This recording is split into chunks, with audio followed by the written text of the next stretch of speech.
Terkadang penjelasan yang bisa diterima tidak perlu menggunakan dalil yang mendalam dan mendetail.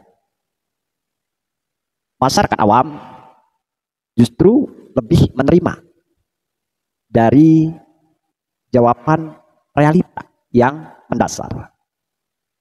Nah, sebelum saya menjabarkan tentang penjelasan Yai Muharrar yang mengatakan bahwa tidak ada orang yang membatalkan daripada nasab Habib Ba'alawi.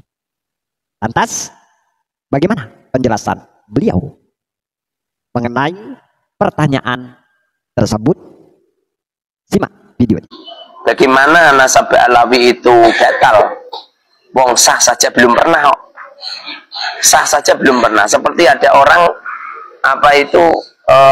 nikah saja nggak pernah. Nikah saja nggak pernah. Dimatikan no cerai. Bagaimana cerainya? Wong nikah saja nggak pernah kok. Itu persis seperti nasab Ba'alawi. Nasab Ba'alawi itu belum pernah sah. Tidak ada satupun ulama yang mengatakan bahwa Isa al-Muhajir yang terkenal itu toh, Isa al-Muhajir yang kamakola Habib Abu Bakar atau siapa itu atau Syekh Khotib itu yang mengatakan bahwa Sayyid Isa itu hijrah ke Yaman, belum ada. Tidak ada satupun kitab yang mengatakan bahwa Sayyid Isa itu pindah ke Yaman, nggak ada. Jadi pada dasarnya Habib Ba'alawi itu sebagai dzurriyyah Rasul itu adalah pengakuan palsu atau hanya sekedar pengakuan saja. Tidak ada satupun ulama yang mengatakan bahwa Ba'alawi itu min dzurriyyatir Rasul, nggak ada. Sebagaimana yang kita rasakan, yang justru banyak diterima oleh masyarakat awam, ini adalah bentuk lain, bentuk kidahan dari para muhibbin dan Habib Ba'alawi, memelintir istilah, memelintir kata, demi untuk tentunya mengambil simpati narasi agar apa yang mereka sampaikan itu dapat diterima dan dipercaya. Karena framing-framing yang selalu mereka utarakan, mulai dari awal tidak tercatatnya leluhur Ba'alawi, mereka katakan bukan berarti seseorang yang tidak dicatat itu mengatakan atau menyatakan tidak adanya keberadaan seseorang. Ini adalah bantahan dan kidahan daripada Habib dan Muhibbin Ba'alawi. Dan kita sudah pula mendengarkan penjelasan mengenai jawaban atau bantahan kidahan tersebut. Ya, bagaimana mungkin seorang tokoh yang tidak ada akan dimasukkan ke dalam catatan? Bagaimana mungkin orang yang tidak ada akan dicatat oleh ulama-ulama yang mana seharusnya mereka mencatat itu kalau memang tokoh tersebut ada? Nah, inilah sahabat-sahabatku tentunya hal di mana mereka sejatinya mencari sebuah pembenaran, menuduh ulama tidak teliti, menuduh ulama lalai. Ini yang sebetulnya secara tidak langsung yang mereka lakukan pada ulama-ulama pada awal permulaan abad dalam pencatat nasab atau silsilah keluarga baginda Rasulullah Shallallahu Alaihi Wasallam. Sehingga dengan bantahan tersebut jelas ini menunjukkan sebuah framing yang mana seharusnya kalau memang ada leluhur Ba'alawi itu jelas tidak akan mungkin terlupakan, tidak akan mungkin terlewatkan. Berapa jarak dari keluarga atau anak di dalam keluarga antara satu sama dengan lain? Terlebih adalah orang-orang terdahulu yang tidak ada program KB, bahkan anak itu ya seringkali jaraknya itu rapat, setahun, 2 tahun sudah ada lagi di bawahnya dan seterusnya. Lantas kalau memang seorang ubed yang diklaim itu ada, berapa jarak usianya dari kerabat-kerabatnya yang lain? Bisakah itu diverifikasi? Saya rasakan sulit dan tidak akan mungkin itu terjawab. Jadi amat sangat logis.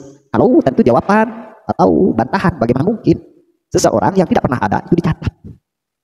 Jadi ini yang perlu kita yakini secara seksama bahwa tidaklah kita menciderai kualitas, kredibilitas para alim ulama terdahulu yang sangat menjunjung kehati-hatian, menjaga amanah ilmu, sehingga jelas tidak akan mungkin kalau memang ada. Dan tidak ada pernah data yang membuktikan bahwa udah itu ada. Kemudian lagi apa yang dikatakan oleh Yai Muharrar, ya memang betul, benar adanya. Bagaimana mungkin kita bisa mengatakan sahnya nasab seseorang Sementara nasab itu tidak pernah ada. Bagaimana mungkin kita bisa membatalkan pernikahan seseorang sementara seseorang tersebut tidak pernah menikah? Ini tentu hal yang mendasar, akan tetapi amat sangat masuk akal. Dan mudah-mudahan tentu penjelasan-penjelasan ulama-ulama kiai-kiai Nusantara ini mencerdaskan, mencerahkan masyarakat dengan mudah untuk kita menerima sesuatu tanpa sumber yang jelas, tanpa data-data yang terverifikasi, yang terang benderang. Dan ingat, saudara-saudaraku, tidaklah mungkin persoalan ini terlalu berkelit kalau dibalik ini semua hanya murni karena menegakkan syariat. Tetapi ini jelas ada indikasi-indikasi bahwa mereka memanfaatkan nasab sebagai alat legitimasi. Nasab ini dijadikan sebuah alat. Karena dibalik nasab, pengaruhnya terlebih mencantolkannya pada keluarga Nabi. Ini sangat luar biasa.